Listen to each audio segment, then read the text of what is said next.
Oh, yeah, I'm about a minute late. I was just checking out the old logbook here, and that's what we'll be talking about today. Welcome to the superpilotish channel. My name is Graham Wilson, and I'll be talking about the cheapest logbook in my basement. Now, I've mentioned this a little bit before about logbooks that you have to keep track of things. Now, there's keep track of your flights personally.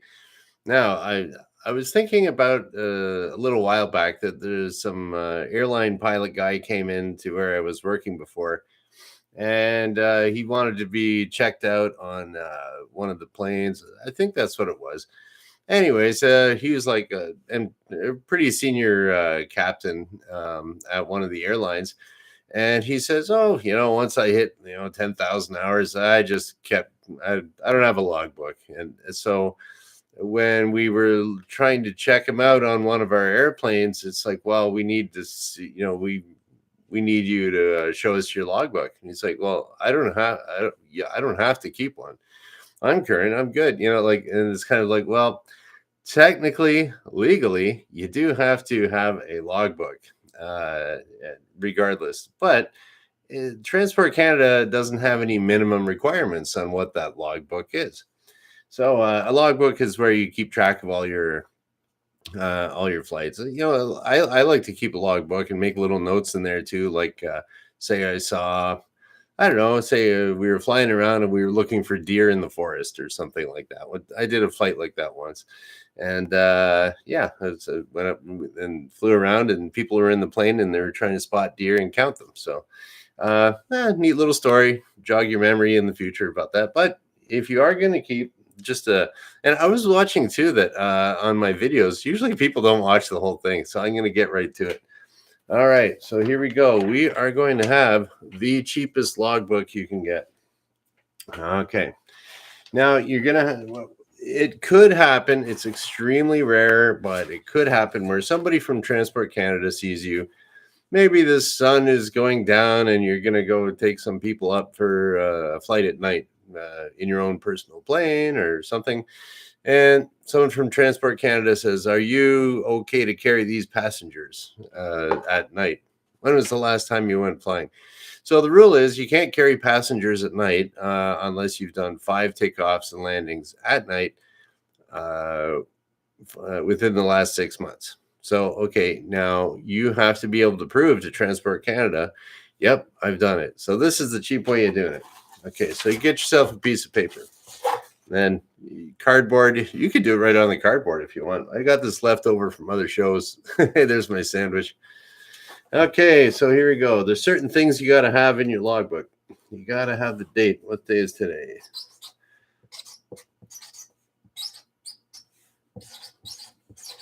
Okay, there we go. We're getting more and more legal.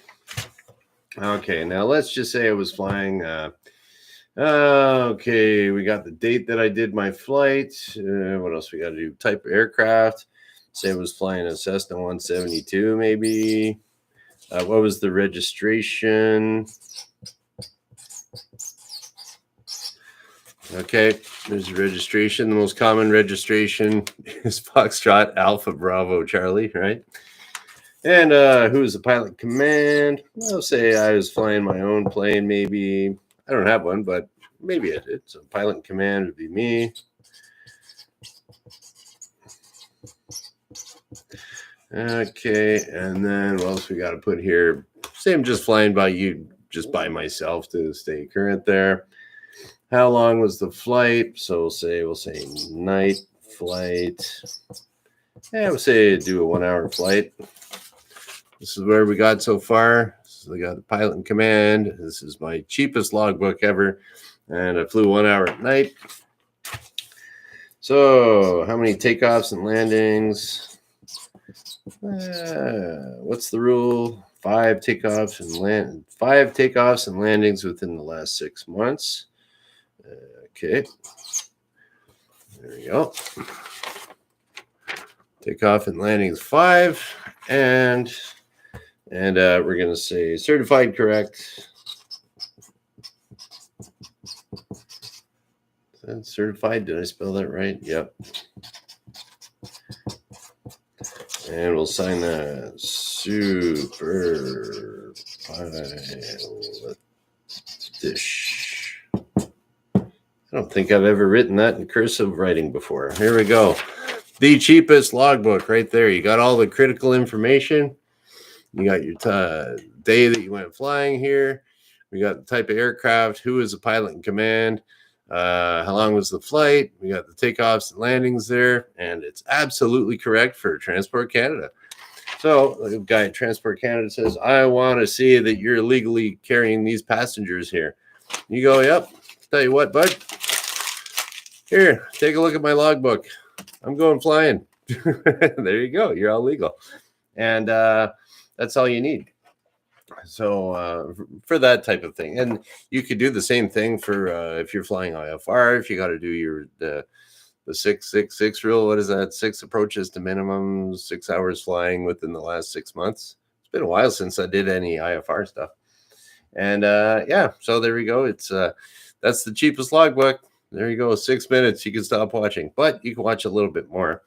I got a little bit more to talk about. Okay.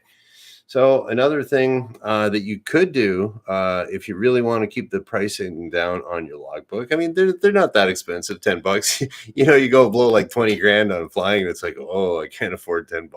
That's the funny thing about pilot owners and pilots in general, like for general aviation. It's, some will go out and they'll buy like a $500,000 airplane. Will be like, ooh, $500,000. It's like, what? I had to pay another $20 for gas over here. Oh, what, you're charging me for parking? It's like, dude, you just blew $500,000 on a plane. You're worried about $10 for the parking. But pilots are funny that way. I'm the same way too, So, okay, another thing would be if you just want to make a spreadsheet with the required information, like an Excel spreadsheet. I've known people that have done that, and they can just keep adding to it, and it's online. They can put it on their phone. They can, that's a cheap way of doing it, and for a logbook. And okay, what was another tip? And I was kind of thinking about this because I'm teaching a guy how to fly, and we got a pilot training record. This is a blank one, and this is it's one way of keeping track of what a student's doing. And in typical pilot fashion, you get a little bit lazy about putting things in there. And then I was like, well, how can I do that? Where we did start to get into this nice little habit of after we put the plane into the hangar, get out the logbook. And because I was showing him how to do it, how to fill out the journey log in the plane. Americans don't need that, but Canadians do. And so you have to record every flight. And so as part of one of the first lessons, it's like, okay, this is how we fill out the journey log for this flight.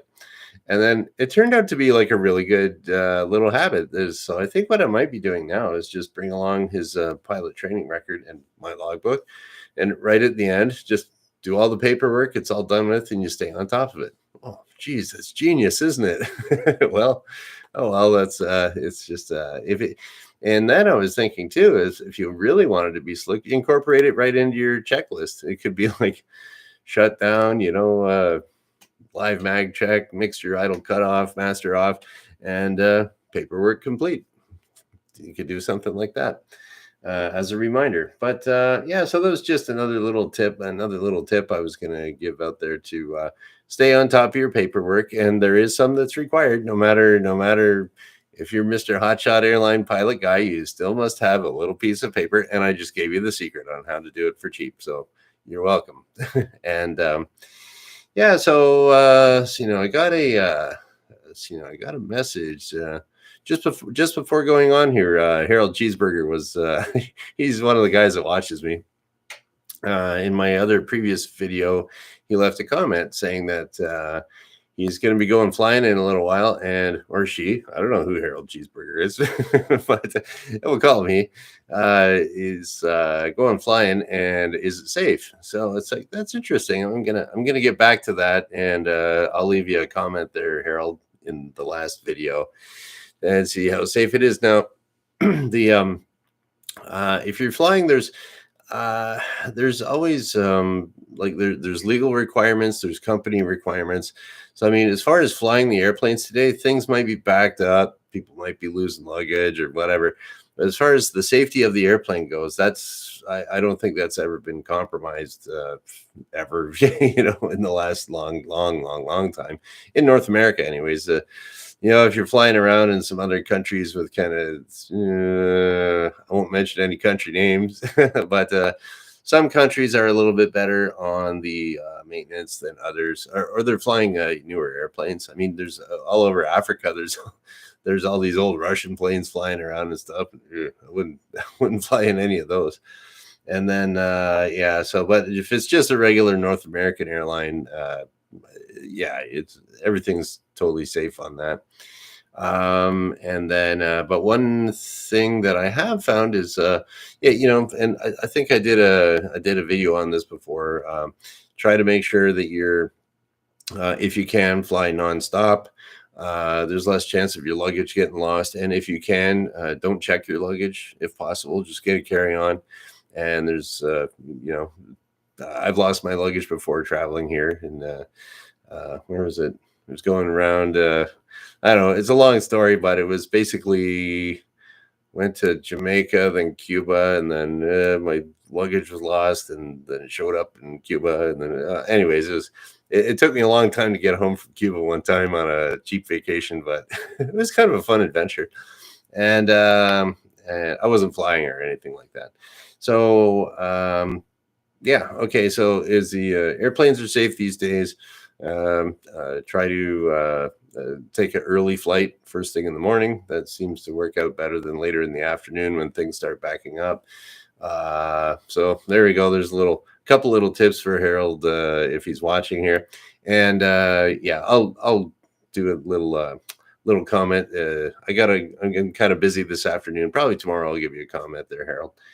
And okay, that's about it for today. We got our cheapest logbook, piece of paper, spreadsheet. This is my official. That's my logbook. Still got a ways to go to fill that up. That's logbook number 5. So, and I'm gonna bring that out to the airport today after I'm flying, and I'm gonna try to live up to my own high standards. So. Okay, there we go. Oh, hey Harold, yeah, you're in the chat here. Yeah, thanks for showing up there, Harold. And that's about it for today. Just a little quick little thing there, and it's the weekend now. So instead of Taco Tuesday, I'm having Taco Friday tonight.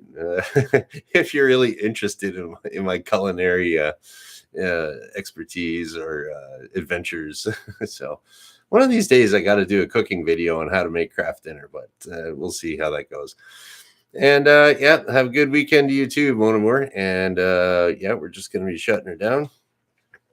Everyone else have a good weekend. You can check me out next Monday. I'll be back Monday at noon because the superpilotish channel is Monday, Wednesday, Friday at noon Eastern.